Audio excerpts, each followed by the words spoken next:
Hi YouTube. So in this video, I'm going to take it a step farther on how do you get rid of an emotional vampire who's part of your family. So you can't totally disconnect all the time. And that comes with taking some of the steps in the same way that you do with a friend.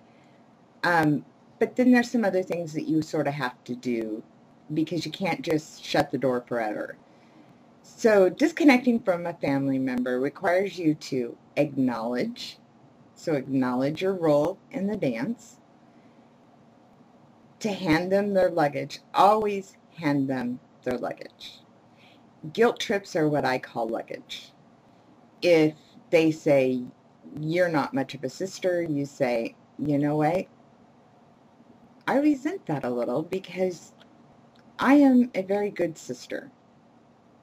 And I'm telling you, I don't have time, and you need to respect that. And you always follow with statements that are I feel, I don't like. It's very important that you take it away from being about them and always make it about you. An EV cannot stand to have the problems and the anything to not be about them. It all has to be about them. So the more I statements you use, the more I feels you use, the less ammunition they have, the less energy they're getting, and the more energy you're keeping when dealing with them. Don't get in a blame game or a pointing finger game. You did, he did, she said, we said. That is what an emotional vampire thrives on. Chaos. Don't give it to them. Always, always deal with any emotional vampire, first and foremost, with indifference of energy. Always. I could take you, I could leave you. Don't give them the satisfaction of anger, jealousy, anything that has an emotional attachment to it. So distance yourself as much as possible. Do not invite their children to your children's birthday parties unless you're willing to deal with them. In order to deal with someone honestly and respectfully is to treat them with the respect they deserve in their lives. I know that seems harsh and that's going to be hard for some, but that's the only way to disengage from an EV. Because once the EV realizes that you're going to remain indifferent, they will be able to be around you without trying to suck your energy. It's a matter of your perseverance and your self-respect to stand up for yourself and say no more.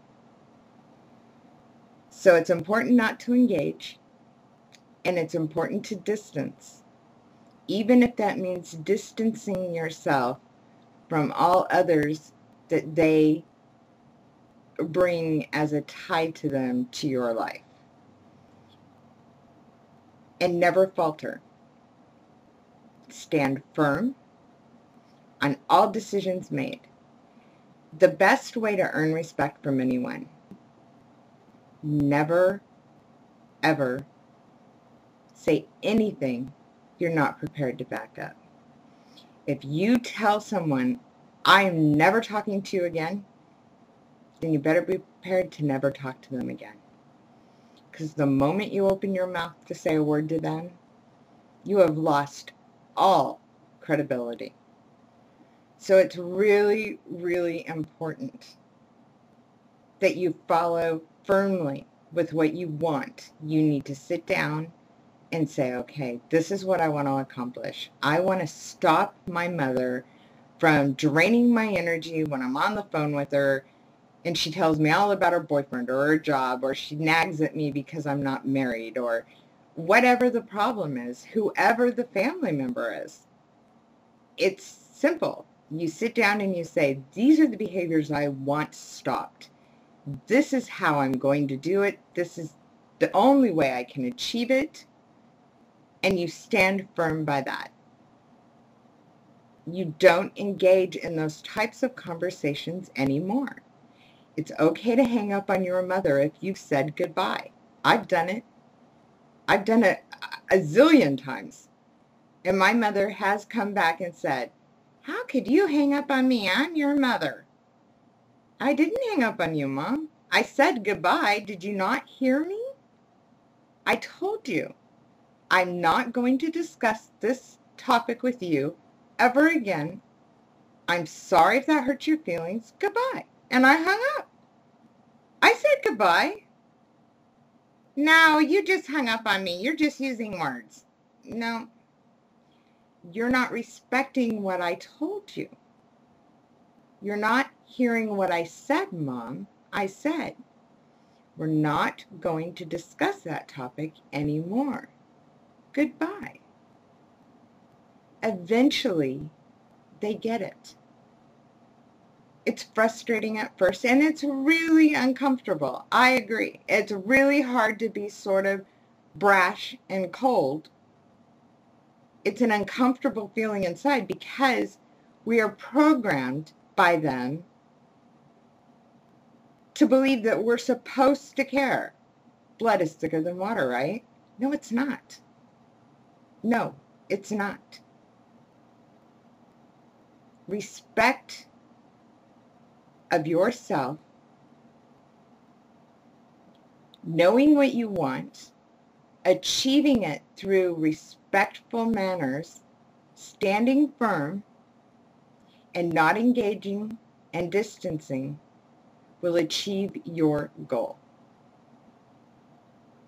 Engaging,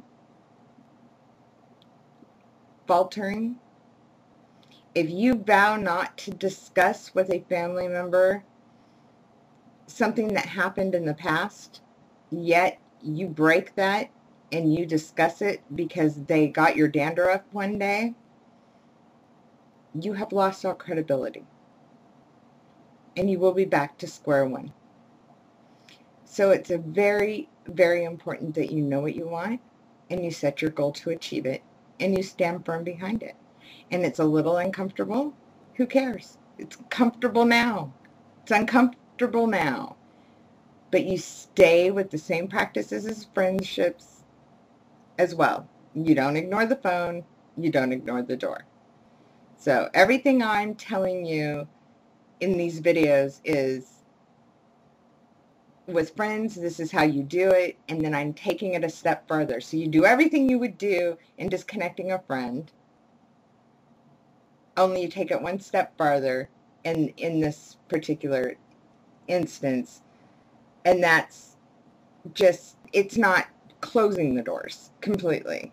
There will come a time where you can send them an invitation to a birthday party and know they'll behave when they come. But it takes time to stand up, set the ground rules, and demand respect and obedience from them. And with perseverance, you can achieve this.